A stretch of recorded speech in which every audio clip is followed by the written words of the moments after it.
Magandang araw po sa inyong lahat. Welcome back po sa aking channel. And pag-usapan natin itong tungkol po kay Claire Contreras, Maharlika, Boljakera, or whatsoever na tawag sa kanya, no, mga kaibigan.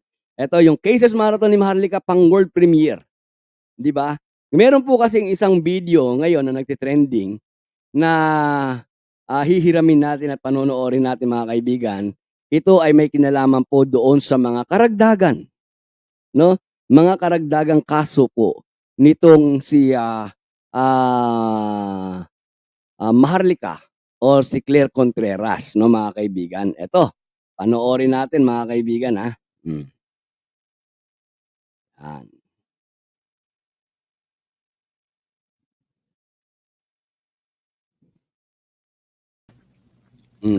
Habang bago natin pinlay yung video, wala naman ako sinabi na mga kababayan, panoorin po natin. At mga kaibigan, nagkaroon na tayo ng content dito, di ba, na yung video nito na ano na wala naman daw siya sinabi na mga kababayan, panoorin natin, no?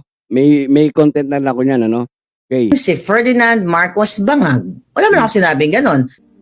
Mga kababayan, hindi mo nababahala. So eto na.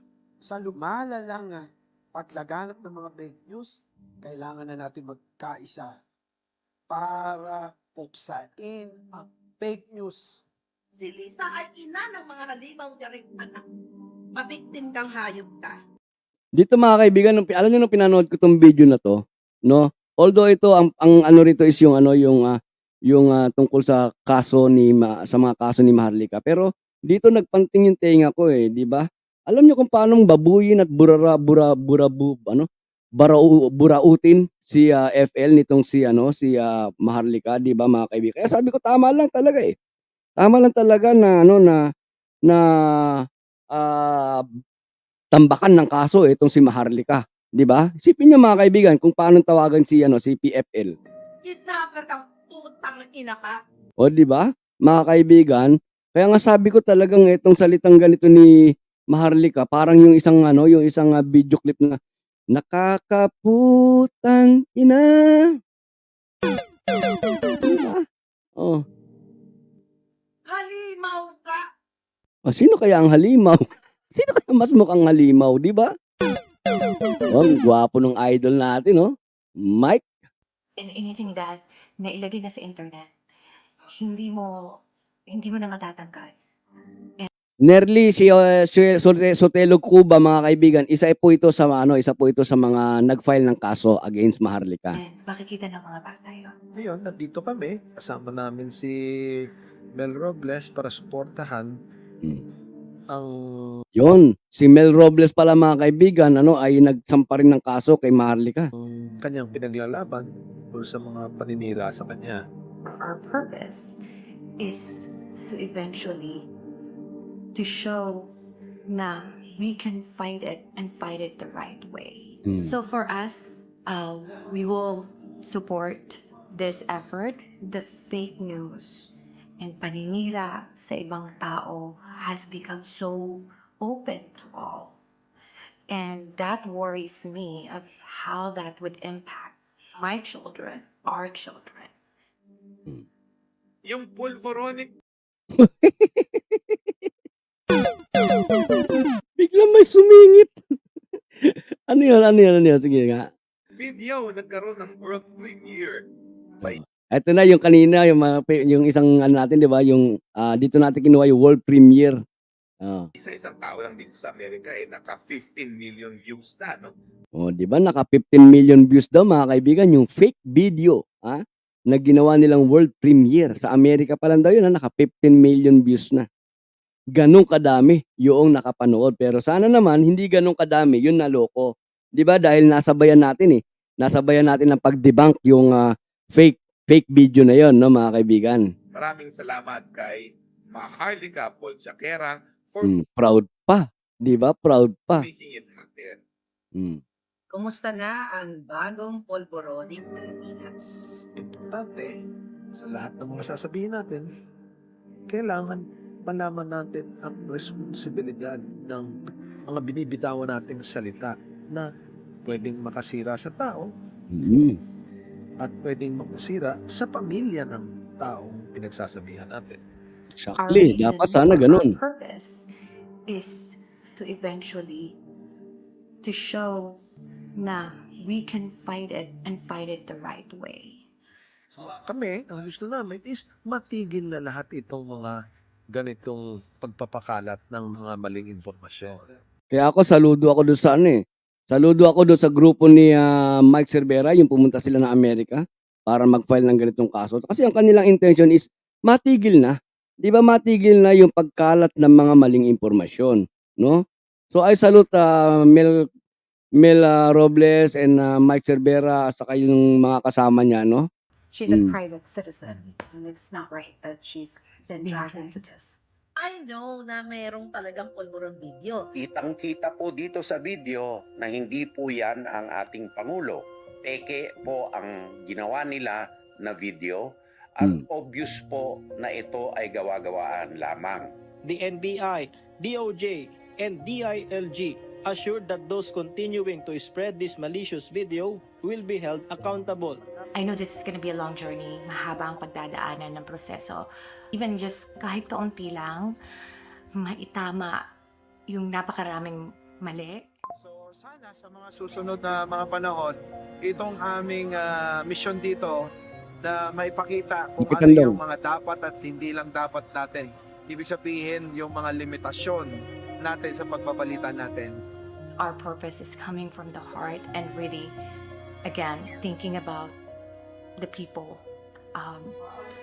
that could benefit from it. Hindi ko maintindihan kung bakit ganun na lamang ang kanilang pagpupursige. Pagiging desperado para agawin ang kapangyarihan na ang mismong taong bayan naman ang nagluklok.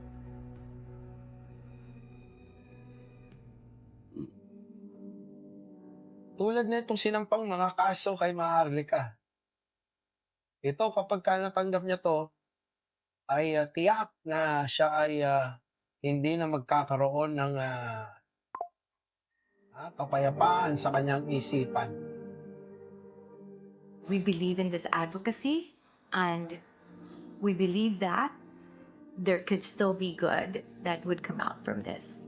So yung dalawa na pinakita na kaso na ipapile nila mga kaibigan, karagdagan na lang yun doon sa kaso pa ni Abel. 'Di ba? Dahil merong ongoing na yung kay Abel, no mga kaibigan, plus meron pang isa na ongoing din, no mga kaibigan, na I think parang more on parang fashion designer din ata yun, parehas ni Abel, no? So marami pa mga kaibigan, at ang as per my bubwit mga kaibigan ay marami pa mga kasunod na lalabas na ikakaso at magkakaso dito kay Maharlika, no? Oh.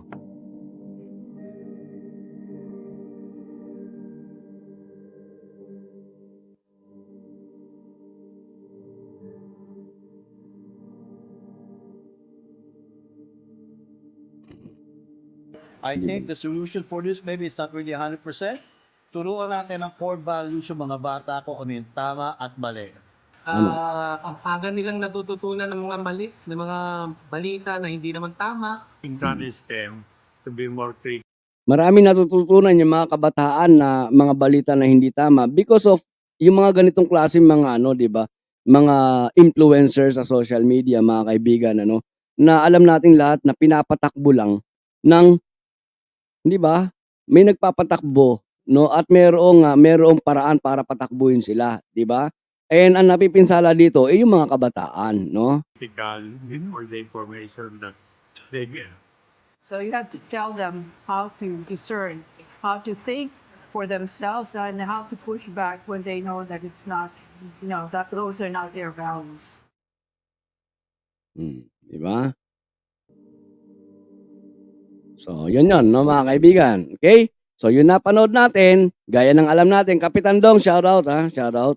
And gaya ng alam natin, mga kaibigan, ay merong ongoing kay Abel, pagkatapos yung isa pa na designer din, pagkatapos etong grupo nila Mike Cervera, nila Mel Robles, no, mga kaibigan, nagkaso rin, and nasabi nga nung ating bubuit, ay marami pang kasunod, no, mga kaibigan.